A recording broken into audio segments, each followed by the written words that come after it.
Myth versus reality. It's a conversation that has followed OLED technology since its inception, a persistent shadow in the minds of potential buyers. Welcome to our deep dive into OLED burn-in. Even as we look ahead, the specter of OLED screen issues still worries buyers.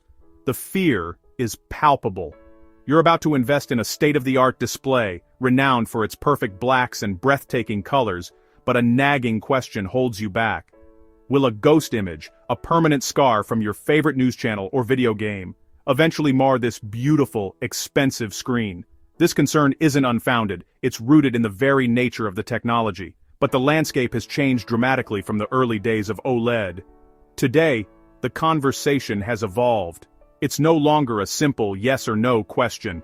The technology has matured, manufacturers have developed sophisticated countermeasures, and the real-world risks are far more nuanced than the online horror stories might suggest. Before we demystify the science, a quick reminder: if you appreciate clear, no-nonsense tech analysis that cuts through the noise, take a moment to like this video and subscribe to the channel. It helps us create more content like this for you. So, what exactly is burn-in? At its most fundamental level, burn-in is the permanent uneven degradation of a display's light-producing elements. In the case of OLEDs, this means the organic light-emitting diodes themselves. Each pixel on an OLED screen is a self-contained light source, composed of organic compounds that glow when electricity is applied. The key word here is organic. Just like any organic material, these compounds have a finite lifespan. Over thousands of hours of use, they gradually lose their ability to produce light as brightly as they did when they were new. They dim with age. This is a natural, unavoidable characteristic of the technology, but if all pixels aged at the same rate, you'd never notice. The screen would just get slightly dimmer over many years. The real issue, the one that causes burn-in, is uneven use. Some pixels are forced to work much harder, shine brighter, and stay on for longer than others. Think of the persistent static elements in your daily viewing. The bright red logo of a 24-hour news channel, the heads-up display in your favorite video game, the Windows taskbar or Mac OS menu bar on a computer monitor. The pixels in those specific areas are constantly lit, often at high brightness, while the rest of the screen displays varied content. Consequently, those areas age faster. This differential aging is what creates the visible artifact we call burn-in. It's not something being burned the screen, but rather a pattern being burned the panel's life cycle, a permanent difference in the maximum light output capability between different parts of the screen.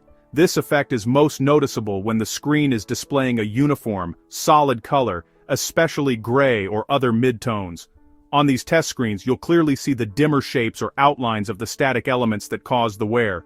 During normal viewing, it might manifest as discoloration or a subtle shadow in certain scenes. But here's the crucial reality check. For the vast majority of users, this is a non-issue. With normal varied viewing habits, watching different movies, shows, and playing various games, the pixel wear is distributed evenly across the screen. Modern mitigation technologies, which we'll cover shortly, make a huge difference in real-life scenarios, pushing the risk of burn-in from a probable threat to a remote possibility. Now, it's absolutely critical to separate permanent burn-in from its temporary, far more common cousin, image retention.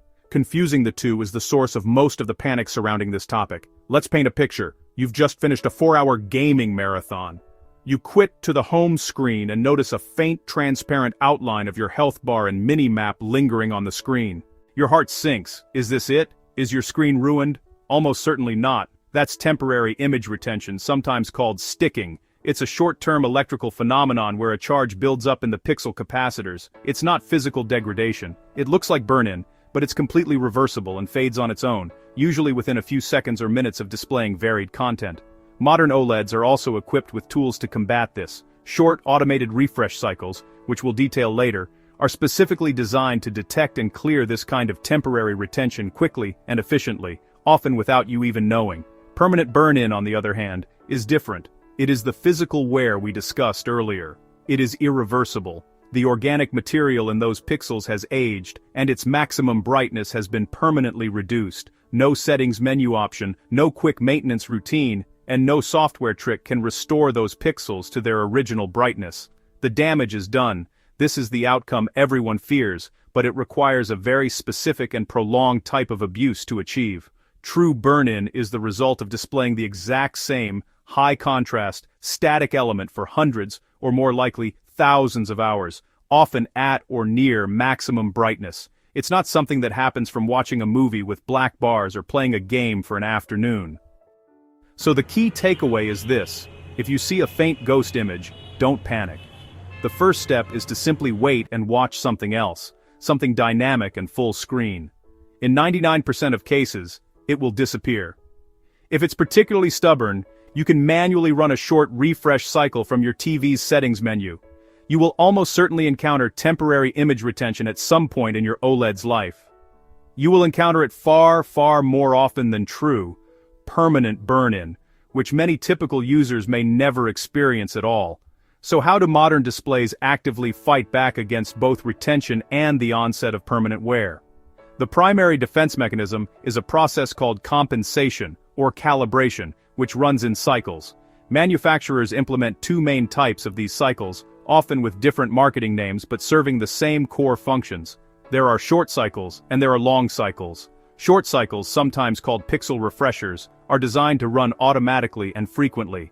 Typically, after every 4 or more cumulative hours of use, the TV will run this cycle for a few minutes the next time it's put into standby. This process scans the panel for inconsistencies, primarily targeting and clearing temporary image retention. It's a quick, low-level reset that ensures the panel is clean for your next viewing session. This is the TV's daily housekeeping. Long cycles, often called panel refresh or something similar, are a much deeper and more intensive process.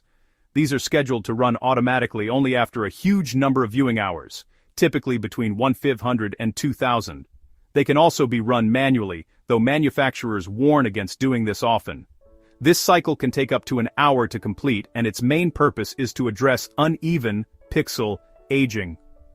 Now, it's crucial to understand that these long cycles are not magic. They can't undo the physical wear or reverse burn-in. Instead, they work by scanning the entire panel to identify the level of degradation in every single pixel. Then, they subtly lower the brightness of the healthier, less worn pixels to match the level of the most worn pixels.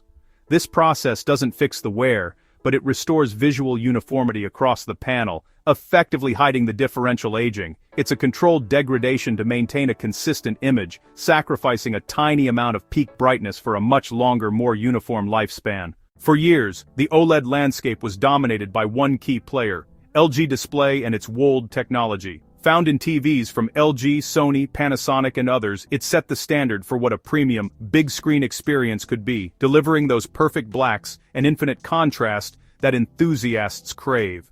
It was the undisputed king of the hill.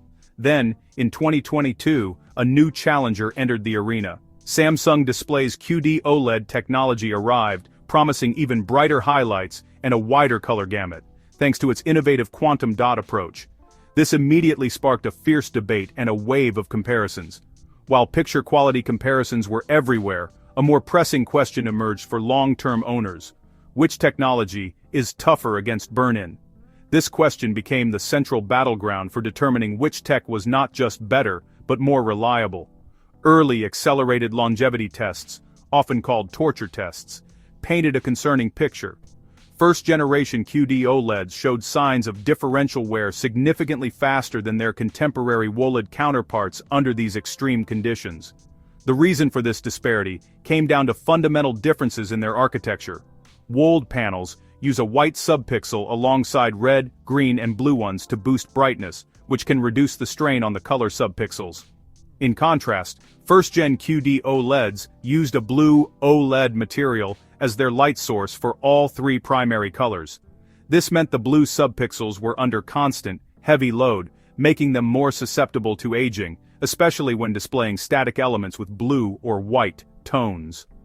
The subpixel design and the methods used to drive them directly affected how quickly certain colors wore down. However, technology never stands still. Samsung Display invested heavily in research and development, and the second and third generations of QD-OLED panels brought significant improvements in durability. They introduced more robust and efficient blue emitter materials, refined the pixel structure, and crucially overhauled the software that manages pixel health. For example, Samsung added enhanced real-time compensation on newer sets like the S95C, This sophisticated system acts like a preventative health monitor for the screen. It constantly tracks the usage of individual pixels and subtly adjusts the voltage to ensure they wear as evenly as possible, dramatically slowing down the formation of permanent image retention.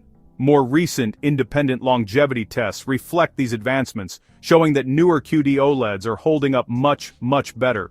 The performance gap that was so pronounced in the first generation has been dramatically reduced. For anyone with typical viewing habits, watching a mix of movies, TV shows, and sports, the durability gap to LG's famously reliable WOLED has narrowed to the point of being a non-issue for most consumers. But it's absolutely critical to remember, lab tests are designed to be extreme. They are an accelerated simulation, forcing years of wear into a matter of months by running the same static, high-brightness content 24/7. This is not how anyone actually uses a television. The two biggest enemies of an OLED panel are maximum brightness combined with static content over long periods. This combination is what accelerates wear and leads to the dreaded burn-in. One of the most revealing real-world torture tests involved ultra-wide OLED monitors. Many users ran these monitors with standard 16.9 content, which created static black bars on the left and right sides. Because the pixels in the center were constantly active while the pixels in the sidebars were off, a clear difference in wear began to appear. Under this specific continuous usage pattern, the first signs of noticeable permanent wear appeared around the 700-hour mark. A faint but visible line could be seen where the 16.9 content ended and the black bars began. The solution was simple: using full-screen content. Interspersing 16.9 viewing with full-screen movies or games helped balance the stress across the entire panel, dramatically extending its lifespan by ensuring all pixels aged at a more uniform rate. This perfectly illustrates the core principle of OLED care. Normal mixed viewing, where you watch different types of content with varying aspect ratios and brightness levels, stresses the pixels far less than any torture test. So, as we stand in 2026, the debate is no longer a simple QD-OLED versus WOLED question. Reliability now depends far more on the specific model, its generation, and the sophistication of its software, rather than the underlying panel technology alone. And most importantly, it depends on how you use it. The good news is that modern OLED care tips are simple, sensible, and not nearly as strict as you might fear. You don't need to be paranoid, you just need to be mindful. First and foremost, vary your content. This is the single most effective thing you can do. Avoid leaving your TV on a single 24-hour news channel with a bright static logo all day, every day. Mix it up with movies, shows, and games. If you're using an OLED as a PC monitor, take a few extra steps. Auto-hide the taskbar to prevent it from being a constant static element. Use a dark wallpaper, or even better, set your wallpaper to rotate through a slideshow of images.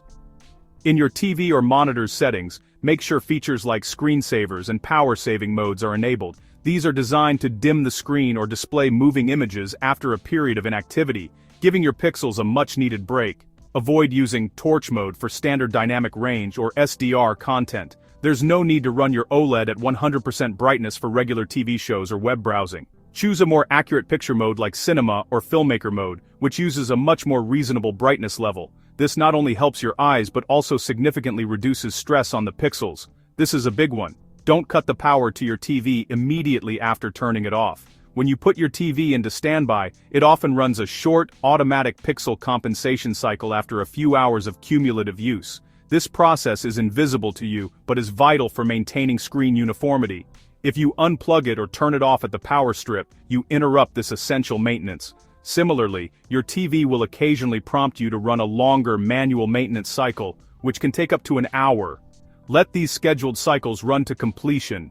They are a key part of the TV's long-term health strategy. Finally, check the warranty. As OLEDs have become more common as PC monitors, some manufacturers have stepped up. Brands like Dell's Alienware and Corsair now offer warranties that explicitly cover burn-in for a period of several years, giving you ultimate peace of mind. So, what's the bottom line? The fear surrounding OLED burn-in, while once rooted in the realities of early-generation technology, is largely overblown for the vast majority of users in 2026. With the incredible advancements in both QD-OLED and WOLED panels, combined with smarter software and a few simple, common-sense usage habits, the lifespan of a modern OLED TV is incredibly strong. If you use your display for varied content as it's intended, you can expect to enjoy that breathtaking picture quality for many, many years to come.